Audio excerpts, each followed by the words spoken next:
some of the things we've got on the show today. Yes. So we said yesterday you were going to do it yesterday afternoon. Yes. And now you have done it. How was it? It was amazing. Yesterday I went to go and interview the boys, Taylor and Rob, my mates, and they did not disappoint. They were so nice. In fact, obviously knew I was going to love Robert Pattinson, but Taylor was surprisingly handsome and chatty as well. Well, it's funny you should say that, because when you wrap up the interview and everyone says thanks very much indeed, that was a lovely interview, and you take the microphones off, and this is a bit from your interview right at the very end, saying goodbye and thank you to Taylor, and just watch Holly's eyes. Thank you very much. Awesome. Was that all right? That was perfect. Easy, Good. easy peasy. Oh, I'm pleased. And I was watching him take his mic off. Well, let's have a look in close-up, shall we? Cool. Yeah, thank you very much. Awesome. Was that all right? That was perfect. Easy, Good. easy peasy. Oh, I'm pleased. Yeah, he might have been struggling with the old microphone. Oh, I and was then you going would to have be... jumped to his help, I'm would you? here to help. Always very helpful. I don't know what Robert's going to think when he sees that. He'll be well, Joe, I'm sure. Anyway, and before last night's big event, I got a rare opportunity during daylight hours to meet the two young men who play Edward Cullen and Jacob Black, the ghoulishly good-looking Robert Pattinson and his co-star Taylor Lautner. Professionally, I already have two leading men, but there's definitely room for a third. You're doing this on your own. He's mine! And this is one man I've always wanted to get my teeth into. Yes, the highlight of Twilight is in town. And yesterday I rushed straight from the This Morning studios to a swanky hotel to spend some talking time with a fox of a different variety. And he's not alone. The Werewolves in London. Taylor Lautner is also stopping by for a chat. So we're nearly at the end of the Twilight saga, but like every good story, let's start at the very beginning. Vampire Edward, Robert Pattinson, and his human love interest Bella, Kristen Stewart, have survived many an obstacle in their relationship, death threats and challenges from the lovesick Jacob, Taylor Lautner included. But finally, and perhaps with the proof that love conquers all, they have made it up the aisle in the first instalment in the last of the series, Breaking Dawn Part 1.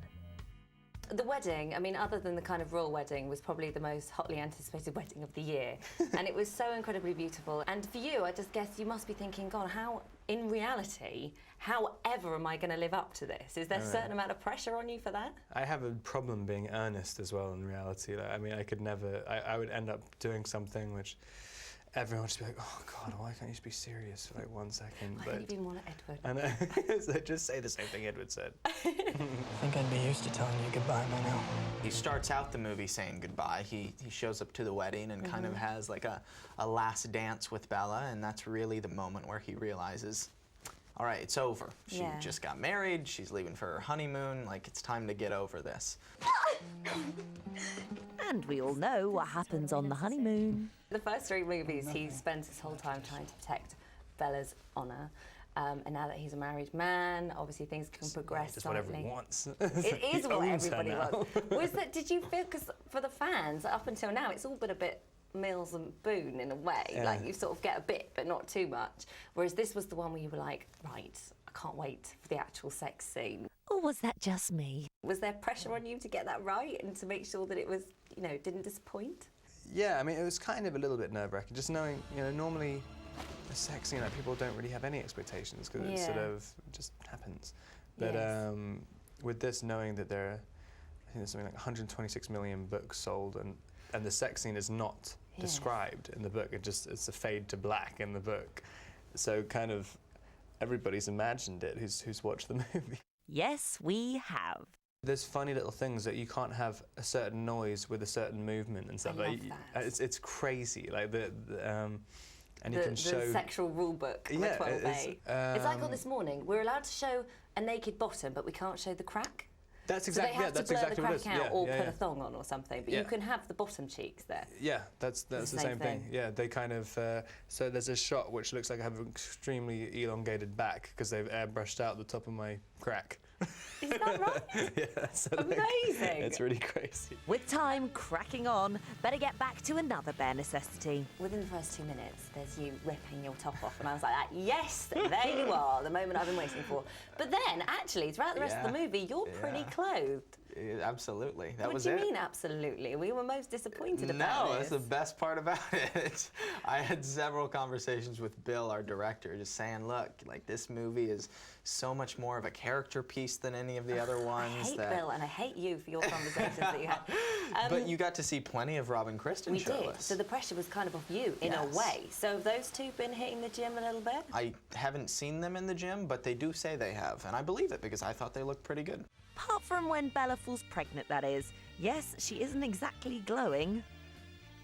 With Bella, obviously, there's moments in the film where she just looks, I mean, she's so ill, she's on death's door. And was any of that CGI, or did she have to lose tons of weight for that? Because it was quite shocking to see her like it. Yeah, no, it was it was CGI. I mean, she's pretty good. skinny, but like, But that was... Yeah, no, there's definitely. Yeah, she didn't lose. She wasn't like 12 pounds. What about the wolves? Is that CGI as well? Something that's very real, however, are the millions of Twihard fans across the world. They can be a bit crazy sometimes, can't they? They can be very passionate, for sure. That's good. You practiced that answer. Passionate is a nice way of saying crazy without saying too crazy. It's true, though. I mean, if I had to choose one word, I'd choose amazing. I mean, they just really are. The amount of things that they'll do So for what's this the franchise. weirdest thing? The weirdest, you know, I've seen a lot of tattoos, even to the point of this woman has a tattoo on her back of the New Moon poster. Wow. They go to many lengths to show their passion for this franchise. That's incredible. But we wouldn't be here without that. Do you find it hard walking down the street? I mean, people just must go, oh my God, it's Edward Cullen all the time. Yeah, I'm like one of the least likely people to get a job like this, and also like one of the worst people who has to deal with it, because I'm basically like, it's really the only thing I have to actually deal with, which kind of is a serious-ish issue. It's just people following you. It's like that's the craziest thing in the world, like having to look like when you're driving or something, and you're just constantly looking in your mirror. Well, I do hope you won't mind me following him up the red carpet later. I'm coming tonight. I can't Okay. wait to see it again, second time in 2 days. Yes. Can't wait. See you later. We'll see you there. Thank you. Time for this wannabe vampire to disappear into the night and get ready for the premiere.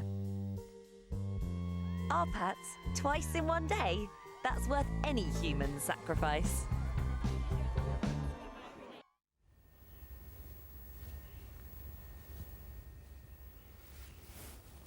Done. It's done. They're just both so dreamy. I'm so lucky. Did I just talk about cracks, naked torsos, and sex throughout that whole interview? And where's the surprise in that then? Those are the set of questions you left this building with, things you wanted to know. I had one agenda. And to find